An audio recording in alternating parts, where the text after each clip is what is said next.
Come here. Let me run something. Let me walk somebody today. Today is something different, doing a little something different. I'm reacting to a video that I want to watch. I want to watch it. It's called 100 Things You Didn't Know Were Invented by Black People. Episode 1. I'm going to go through there, periodically pause it, give a little commentary, so on and so forth. Let's rock out. Welcome to the part 1 of our series on the 100 black inventions that changed the world. For too long, the media has ignored the achievements of black inventors, making it seem like they weren't as smart or talented. In school, we learn about things like the light bulb, electricity, and other important discoveries from inventors like Thomas Edison, Nikola Tesla, Albert Einstein, and Benjamin Franklin. But we don't hear about the incredible inventions made by black inventors. Pardon me. It's time to change that. Today Pardon we me. embark on a journey to unearth a legacy that has long been ignored. A series that unveils the untold stories of 100 black inventions that changed the world. These black inventors, whose names have been shrouded in I'm darkness, interested to refuse challenge let their myself to history see hold them what back. I Their intelligence think and I know resilience and propelled what I them really forward, know, defying and the what barriers of probably slavery, wasn't even discrimination, told, and racism. so I can In gauge this to episode, see. we're going to share their stories Kinda and feel tell me? you about the amazing things they invented that changed our lives. Before we get right into the video, please smash the like button and subscribe to the channel so you can catch all the parts in this series and keep informed of our eye-opening black narrative. Number 100. I actually subscribe. I give everybody a shot. I listen. Signal we see today has I ain't gotta greatly improved digest our it, but safety I on the listen. roads, but very few people know that the traffic signal was inspired by the invention of a black Because I'm person. smart enough to know that The everybody person don't behind this mean you no brilliant good. invention was Garrett Morgan, Whether it's an information that they African-American sharing businessman and inventor.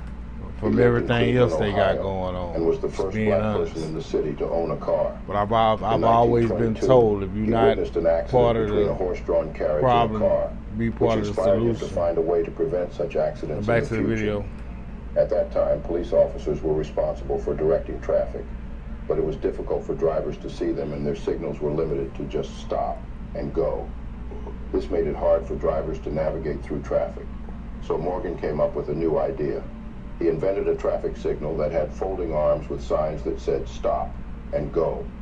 The signal would be placed on a post above the I road, heard that before, making that a it black easier guy for came drivers up to with see. the stop He sign. also added a third position where the signal could be raised halfway, indicating caution. This was like the modern yellow signal that we see today. To operate the signal, a traffic attendant would turn a crank, raising the post and showing the appropriate sign. If necessary, the attendant could stop all lanes by showing the stop sign. Morgan's invention was patented in 1923, and he sold the rights to General Electric for $40,000. Number 99, home security system. Hold The on. 1960s were one. They say, hold on, let me put this out.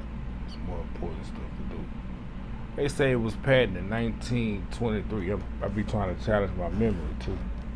See, I'm fighting to get everything back that was took from me by the enemy. The enemy being who? The devil. Ain't no way to sugarcoat that. But anywho, yeah, I'm fighting to get memory back. So I challenged myself. So in 1923, Garrison, the guy that made the stop sign, the stoplight, sold it to GE, which is General Electric. You might have some appliances in your house by GE for 40,000, 40 bands. I don't know what the equivalent to 40,000 back then would be right now. Probably not much. That's crazy. Let's go on to the next one. One of the most dangerous times in American history. And for a black woman whose husband was always working at odd hours, staying alone in her home at night left Marie Van Brittan Brown feeling pretty vulnerable. Unfortunately, their neighborhood had a high crime rate, and Marie was concerned about the slow response time of the police. In response to this, Marie came up with the first home security system when she was 40 years old. First home security Initially, system. their invention consisted of 4 small windows, a movable camera, TV screens, and microphones. The cameras could move from one window to another. These cameras were connected to TV screens inside Marie's home. By using the TV screens, Marie could see who was at her door without actually having to be there physically or open the door. The microphones were also important as they allowed Marie to communicate with the person outside without having to face them directly or open the door. Marie Van Britten Brown's invention of the home security system has had a significant impact on the security systems we have today. Her innovative idea paved the way for further developments and improvements in security systems that are still used today. Number 98, folding bed. Folding bed. In 1885, African-American inventor Sarah Good would create one of the most famous inventions designed for maximum comfort. Her patented folding bed would inspire the modern-day Murphy bed. Being a furniture store owner, the buying emotion color wheel turns skeptical, tight-fisted prospects into appreciative. So she created the folding bed, which is like, let me pause it, which is like you see in some of the movies, they got like the motel room, the bed fold out the wall, or even in some of the houses, I think they built in some of the oldest structures, houses, or whatever. So that's pretty interesting. That's something that was used in everyday life. But things evolve. Don't mean what they started not still being continued out. It's just look different now. The idea sparked some idea for something else, so on and so forth. But it started with her. Let me turn it back up. She wanted to help. She invented a bed that could fold up and be hidden, similar to the Murphy bed we know today. It was like a cabinet that could turn into Murphy a bed desk is what they call with it spaces today. for writing supplies. To this day. Sarah's goal was to make the bed easy Doesn't to take lift while, and keep in place when folded, and to provide extra support in the middle when unfolded. In 1885, Sarah Good became one of the first African-American women to get a patent for her invention of the folding bed. She was the first woman, one of the first to get a patent for her. In October 27th, 1891, Philip B. Downing was granted a patent that changed the mail system forever. That patent was for a street letterbox. I didn't know that. Essentially the mailbox we see all around the country, where you can post a letter any time of day. In the early 1800s, U.S. citizens posted and received their mail via a post office. People would need to travel far distances to visit their local post office for their mailing needs. So there was a need for a better, more convenient solution. Downing designed the mailbox that we all recognize today, a metal box with 4 legs. This invention changed the need to go to the post office in order to mail a letter. It included a hinged door that kept bad weather such as rain and snow from damaging the mail, and also a safety feature making the mail secure until it is picked up by postal. Let me pause it. See, he already had in his head like, okay, well, we're going to have some pretty important stuff being swapped out. So let me put something in there for the crooks. You see what I'm saying? Because you got to make it foolproof. You got to make it what, I don't care where you at, something going on that could lead to people, and you don't want that to fall on you. Maybe not legally fall on you, but your conscience-wise, because remember, you creating something. So the person that's creating something, even me with a song, I done erased a lot of bars, the stuff that was too harsh. It was just too much. You see what I'm saying? You don't want to have it on your conscience that you put that out there like that. It might be perceived as like a blasphemy of some sort. You dig me? Let's get back into it. Employees. The Downing letterbox patent became the basis of the letterbox we have today. Number 96, blood banks. It's impossible to determine how many hundreds of thousands of people would have lost their lives without the contributions of African-American inventor Dr. Charles Drew. I heard his name. This physician, researcher, and surgeon revolutionized the understanding of blood plasma, leading to the invention of blood banks. During World War II, there was a great need for blood transfusions due to the large number of casualties. Homemade cappuccino. But there were challenges in transporting and preserving blood for long periods. Recognizing this problem, Drew focused his research on finding a solution. He developed a method to store and preserve plasma, which is a vital component of blood, separately from whole blood. This allowed plasma to be stored for longer periods without losing its life-saving properties. Let me stop it right there. See, I'm going to tell you, that's why I say you learn something every day, because even at the age I am, the tender age of yada, yada, yada, I was still a little indecisive about knowing about plasma. What's the difference between the blood and the plasma? You know, so that just that in itself, I just thought blood was blood. I didn't know that some of the stuff that was, things like the clear stuff that kind of like a pus, so to speak, was actually had its own name. It was plasma. So I like to learn. I'm a sponge. He also came up with the idea of blood banking, which involves collecting, testing, and storing blood so it can be used for transfusions when needed. Drew's work was a game changer. Trying to help it not somebody. only helped save many lives during the war, but also paved the way for advancements in blood transfusion techniques. Right. His ideas and innovations laid the foundation for the modern blood banking system that we rely on today. Number 95, refrigerated trucks. Refrigerated In the trucks. world of modern transportation and logistics, refrigerated trucks play a vital role in ensuring the safe and efficient delivery of perishable goods. Behind this groundbreaking invention stands an extraordinary mind, that of Frederick McKinley Jones, an African-American inventor whose innovative spirit transformed the way we transport and preserve temperature-sensitive items. In the late 1930s, Jones was approached by Joseph A. Numero, an entrepreneur in the cinema industry. Numero needed a way to transport perishable items like food and medicine without them spoiling during long. You trying to transport something from point A to point B, but you've been having it. You harvested it, however you did, you slaughtered, whatever, and now you got to get it somewhere that possibly will take 3-4 days. I look at some of the fruit I get now, and I be like, nah, I'm cool on that. It look a little too battered, and could you imagine? So some of the things that these people put in place made life a hell of a lot better for us. Let's get back to it. Trips. Recognizing Jones's skills, Numero asked for his help. Jones took on the challenge and came up with an ingenious solution. That's some good smoke. A portable cooling system that could be added to existing trucks. Too. This transformed ordinary trucks into refrigerated vehicles, allowing perishable goods to be transported over long distances while keeping them fresh. Jones's invention had a significant impact on various I can't keep up with all of the different names or whatever, but this particular one is imprinted on the bag. By enabling the transportation of perishable goods to faraway markets. Number 94, automatic elevator doors.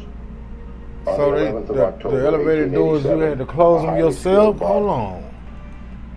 Let's pause that anyway. It's a commercial. Matter of fact, let me turn it down. Let the commercial play out. I'm learning. So he said he made the automatic elevator doors. So you used to have to close the doors? I know I see like apartments that like, I don't know what they call them, studio apartments that had like the thing go up and then you open the little screen looking, maybe that's what they're talking about. I think some of those are older too. I see them in a lot of the New York movies. I think the guy New York Undercover back in the Gap used to watch and he had one of those type of elevators. But yeah, definitely the elevator thing, I just want to mash the button at this point. Let me turn it back up. Miles received a patent for a technology that would revolutionize the way we use high-rise buildings forever. His invention, automatic elevator doors. Though a seemingly small milestone in the history of technology, his innovative design made the use of elevators infinitely easier and safer, earning him a spot in the National Inventors Hall of Fame. Whatever the reason, Alexander had identified just how dangerous the elevators of the 19th century were. As they had to be opened manually, either by an operator or the passengers themselves, people were often at risk of plummeting down the shaft with horrific injury. Miles's design included a flexible belt attached to the elevator cage, with drums positioned on it to indicate if the elevator had reached a floor. When this occurred, the doors would automatically open and close by means of levers and rollers. Man, I remember so vividly growing up in my neighborhood, 3rd Ward, Houston, Texas. It was a store in the neighborhood called Torn Store. And we had a friend, he was actually our age. We used to go in there and shop at this people in the store, but the store was named after him. He was actually Torn. and we used to hang out. We was in the robotics back then, but we used to use batteries to hook them up to something that maybe we found in a pile. We had clubhouses. We used to build clubhouses, and then we had the clubhouses decked out. We would find have old rolls of carpet that was in a pile, a trash pile. You cut your piece. So we was being carpenters and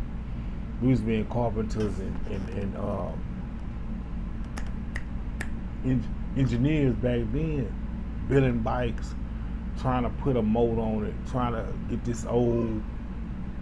I had a moped one time that had a bicycle, like you move it like a bicycle. That's what had pedals, and you started like that.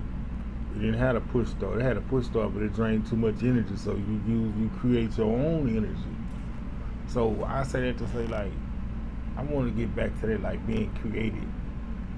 Actually, my little studio, whatever you want to call it, I put everything together myself. You see what I'm saying? No woman to be the interior decorator. You see, we always want to ask somebody to do something. Let's neither here nor there. But I would say, like, just to put all the moving parts together to make an elevator go up, and the safety, the time, and the care, the carefulness that had to be put into that for us to be able to make it to and fro safely.